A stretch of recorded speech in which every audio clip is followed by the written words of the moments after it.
ہم روزانہ بات کرتے ہیں زرداری صاحب کی اور میاں صاحب کی، سازشوں کی اور چال بازیوں کی، آئینی ترامیم کی اور تیسری بار وزیر اعظم بننے کی، 70ویں ترمیم کی، میثاق جمہوریت کی، حمایتی قراردادوں کی اور مڈ ٹرم الیکشنز کی۔ اور پھر ایک حادثہ ہوتا ہے ریلوے کراسنگ پر، 9 بچے جاں بحق ہو جاتے ہیں۔ بچے 8 سال کے، 9 سال کے، 10 سال کے، اسکول جا رہے تھے۔ ذرا سوچیں، ہنستے کھیلتے شرارتیں کرتے یہ بچے ایک ویگن میں سوار روزانہ کی طرح صبح کی ٹھنڈ میں اپنے بستے لیے اسکول جا رہے تھے، اور پھر پلک جھپکتے میں وہ ختم ہو گئے۔ ایک ٹرین ان کی گاڑی پر چڑھ دوڑی اور یہ ہنستے معصوم چراغ ہمیشہ کے لیے بجھ گئے۔ بس ایک پل میں سب کچھ ختم ہو گیا۔ اور کیوں؟ کیونکہ اس کراسنگ پر پھاٹک نہیں تھا۔ کیوں نہیں تھا؟ کیونکہ پاکستان ریلوے کے پاس پیسے نہیں ہیں۔ کیوں نہیں ہے؟ کیونکہ پاکستان ریلوے کا 12 ارب 73 کروڑ روپے کا بجٹ نہ جانے کن چیزوں پر خرچ ہو رہا ہے۔ کیوں ہو رہا ہے؟ کیونکہ پاکستان ریلوے ایک سفید ہاتھی ہے، جہاں کرپشن ہے، جہاں نااہلی ہے اور جہاں کوئی پوچھنے والا نہیں ہے۔ اور کیوں نہیں ہے؟ کیونکہ پوچھنے والے مصروف ہیں سیاسی سازشوں اور چال بازیوں میں، مصروف ہیں اقتدار کے جھگڑوں میں اور اختیارات کی جنگ میں۔ ان کے پاس تو اتنا بھی وقت نہیں کہ 2 لفظ ہمدردی کے بول دیں ان 9 ننھی اور معصوم جانوں کے لیے جو ضائع ہو گئے۔ ان بچوں کی موت کے ذمہ دار دہشت گرد نہیں ہیں، پاکستان ریلوے ہے، اور ریلوے کے سیاسی آقا ہیں، حکومت ہے۔ اور یہ صاحب، وزیر اعظم صاحب، یہ ان کی ذمہ داری ہے۔ کیا ان صاحب کے پاس اتنے پیسے نہیں کہ پھاٹک لگا سکیں؟ سنیں ذرا کہ ریلوے کے وزیر آج کس انداز میں اس سانحے کا ذکر کر رہے تھے۔ سنیں۔ لیکن ہمارے لوگ ہیں وہ وین والا گاڑی، اس کو یعنی ریل گاڑی نظر نہیں آئی، اس کے اوپر آ گیا۔ اب ریل گاڑی دھند تھی، وہ کہتے ہیں اگر دھند بھی ہوتی ہے تو ہماری ریل گاڑی کے جو اس کا لوکوموٹر ہے، جس کو ہم انجن کہتے ہیں، اس کے اوپر ایک بہت بڑی لائٹ ہوتی ہے، سرچ لائٹ ہوتی ہے، بہت دور سے دکھائی دیتی ہے۔ وزیر صاحب کہتے ہیں کہ بس ڈرائیور احتیاط کرتا تو اتنی جانیں ضائع نہ ہوتی۔ لوگوں کو سوچ سمجھ کر ڈرائیونگ کرنی چاہیے۔ ٹرین نے کبھی سڑک پر آ کر لوگوں کو نہیں مارا۔ ایسے موقع پر ایسی باتیں کرنے والی ہیں؟ یعنی قاتل نہیں، مقتول ذمہ دار ہے۔ یہ رویہ ہے، یہ بے حسی ہے۔ یہ وزیر صاحب کا اکیلے قصور نہیں، یہ سسٹم کی پیداوار ہے، اور اب وہ سسٹم کے رکھوالے ہیں جو بے حس ہو چکا ہے۔ اقتدار کی ہوس میں جکڑے یہ لوگ بھول گئے ہیں کہ یہ اس قوم کے خادم ہیں جس قوم کے بچوں کو انہوں نے مارا ہے۔ آج اپنی غفلت سے، اپنی نااہلی سے اور اپنی غلط ترجیحات سے اگر پاکستان ریلوے میں 1970 کے بعد سے کوئی سرمایہ کاری نہیں ہوئی تو یہ ان 9 ننھے بچوں کا قصور ہے۔ اگر ریلوے کے 80% پل ناقابل استعمال ہیں تو یہ ان بچوں کا قصور ہے۔ اگر ریلوے کے 90% سگنلز اور کمیونیکیشن سسٹم ناکارہ ہیں تو یہ ان بچوں کا قصور ہے۔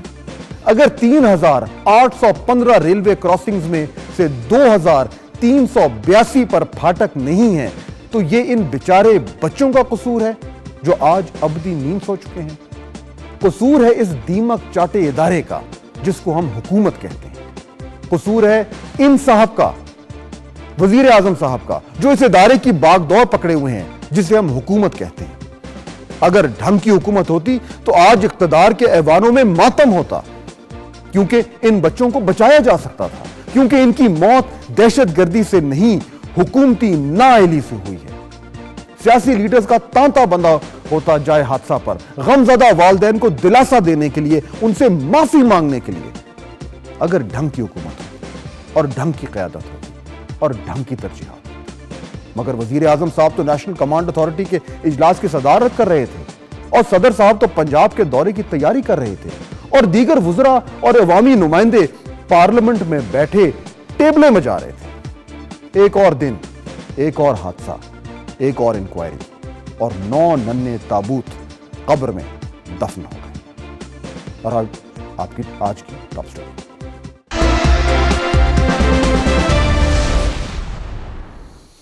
یہ کیوں ہوا اور اس سے ہم نے کیا سبق سیکھا اور اب کیا ہوگا، یہ ہم جاننے کی کوشش کریں گے۔ اسلام آباد سے ہمیں جوائن کریں گے وفاقی وزیر ریلوے غلام احمد بلور اور سابق وفاقی سیکرٹری اور پاکستان ریلویز کے ماہر جاوید حسن علی.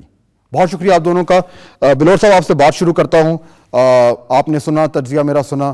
مجھے یہ بتائیے کہ یہ غفلت اگر نہیں تھی پاکستان ریلوے کی تو یہ کیا تھا؟ اس کو آپ کیسے جسٹیفائی کریں گے؟ 9 بچے ہلاک ہوئے ہیں آج. میرے بھائی بہت افسوسناک واقعہ ہے، دردناک واقعہ ہے. اس پر جتنا بھی کوئی افسوس کرے کم ہے. لیکن آپ کا جو یہ رویہ تو مجھے تو یہ پسند بالکل نہیں آیا. یہ کوئی طریقہ ہے جیسے آپ باتیں کرتے ہیں؟ جیسے ایسے لگتا ہے کسی کا ایجنٹ بیٹھا ہوا یا ایک پارٹی بیٹھی ہوئی ہے. ہمیں افسوس نہیں. میں عوام کا نمائندہ ہوں بلور صاحب، عوام کا نمائندہ ہوں. میں وہ احساسات اور جذبات بتا رہا ہوں جو عوام کے ہیں. جس الفاظ میں آپ نے ہمیں گالیاں دی ہیں، ہمیں بلایا کیوں تھا؟ پھر ہمارے بغیر گالیاں دے دیتے. نہیں، ہم نے آپ کو اس لیے بلایا ہے کیونکہ آپ عوام کے نمائندے ہیں اور ہم آپ سے جاننا چاہتے ہیں کہ جو لوگ جو ہیں. آپ کسی ایجنسی کے ایجنٹ ہیں یا کسی نہیں بلور صاحب، میں آبجیکٹ کرتا ہوں جس طرح کی زبان آپ استعمال کر رہے ہیں. بالکل ایجنٹ کی بات نہیں ہے. یہ میرا حق ہے کہ میں آپ سے سوال پوچھوں. میرا حق بنتا ہے کہ میں آپ سے پوچھوں کہ اس کے ذمہ دار کون ہیں. جیسے کسی کا ایجنٹ بیٹھو اور بات کرو، کوئی طریقہ ہوتا ہے ہر بات کا بھائی. نہیں دیکھیں طریقہ، آج 9 بچے مارے گئے ہیں. اس کی بجائے بلور صاحب کہ آپ یہ کہیں کہ یہ غلط ہے، یہ ہم سے غلطی ہوئی ہے، آپ مجھے کہہ رہے ہیں کہ میں کسی کا ایجنٹ ہوں. آپ نے جس طرح سے بات کی وہ طریقہ ہی نہیں تھا نا. یہ بالکل، یہ میرا بطور صحافی میرا یہ رائٹ ہے کہ میں یہ پوچھوں آپ سے سوال. یہ غفلت تو ہے نا، یہ حکومت کی غفلت ہے. تم کس کی پیداوار ہو؟ اگر ہم کسی اور کی پیداوار، تم کس کی پیداوار میں؟ تم سے پوچھتا تم کس چیز کی پیداوار؟ نہیں دیکھیں یہ ایک پروگرام کا بلور صاحب، ایک ہم بالکل ایک تمیز کے دائرے میں رہ کے بات کریں گے. ہم تمیز کے دائرے میں رہ کے بات کریں گے. اگر میں نے سخت زبان استعمال کی ہے، آپ نے رویہ دیکھ لیا کہ جب ہم سخت سوال کریں گے، جب ہم وہ سوال کریں گے جو ہمارا حق بنتا ہے حکومت سے، جب ہم یہ ان سے پوچھنے کی کوشش کریں گے کہ یہ غفلت جو ہوئی ہے اس کا کون ذمہ دار ہے، جب ہم حکومت سے یہ جاننے کی کوشش کریں گے کہ وہ آ کے عوام کو جواب دیں کہ آج جو 9 بچے مارے گئے ہیں اس کا ذمہ دار کون ہے، جب ہم ان لوگوں سے یہ پوچھیں گے کہ آپ آ کے ہمیں بتائیں کہ جو ریلوے میں جو حالات ہیں، جو وہاں پہ بدعنوانی ہے، جو کرپشن ہے، اس کا آپ جواب دیں، تو آپ نے رویہ دیکھا کہ اس کی بجائے کہ جواب دیں، یہ مائک اٹھا کر پھینک کر یہ لوگ باہر چلے جاتے ہیں. یہ مسئلہ ہے ہماری حکومت کا، اور یہی وجہ ہے کہ آج ہم اس نہج پہ کھڑے ہوئے ہیں کہ 9 معصوم پاکستانی بچے مارے جاتے ہیں، اور اس کی بجائے کہ قوم سے معافی مانگے وہ لوگ، وہ آ کے یہ رویہ دکھاتے ہیں. ہمیں شرم کا مقام ہے ہمارے عوامی نمائندوں کے لیے. بہرحال ہم اس پروگرام کو آگے بڑھائیں گے کیونکہ ہم جاننا چاہتے ہیں کہ یہ ریلوے میں ہو کیا رہا ہے.